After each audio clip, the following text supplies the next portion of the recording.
తిరుమల శ్రీ వెంకటేశ్వర స్వామి లడ్డూలో కల్తీ నెయ్యి వ్యవహారం తీవ్ర దుమారం రేపింది. ఈ విషయంలో పాలక ప్రతిపక్షాల మధ్య విమర్శలు, ఆరోపణలు కొనసాగుతూనే ఉన్నాయి. తాజాగా లడ్డూ కల్తీ విషయంలో మాజీ మంత్రి జనసేన నేత బాలినేని శ్రీనివాసరెడ్డి ఘాటు వ్యాఖ్యలు చేశారు. లడ్డూ కల్తీ జరిగిందని టీటీడీ మాజీ చైర్మన్ చెప్పారన్నారు. ఆ కల్తీ వ్యవహారానికి తనకు ఎలాంటి సంబంధం లేదని బాలినేని స్పష్టం చేశారు.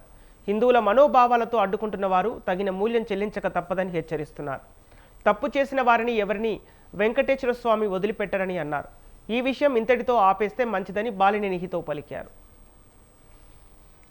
ప్రజలందరూ కూడా శివరాత్రికి శుభాకాంక్షలు తెలియజేసుకుంటా ఉన్నాం. అందరూ కూడా సుఖ సంతోషాలతోటి ఉండాలని చెప్పి ఆ భగవంతుని కోరుకుంటా ఉన్నాం.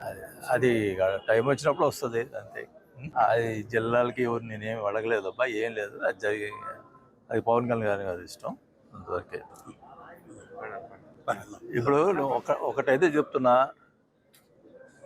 నెయ్యి విషయంలో క్లియర్గా చైర్మన్ గారు కల్తీ జరిగింది కానీ నాకు సంబంధం లేదన్నారు.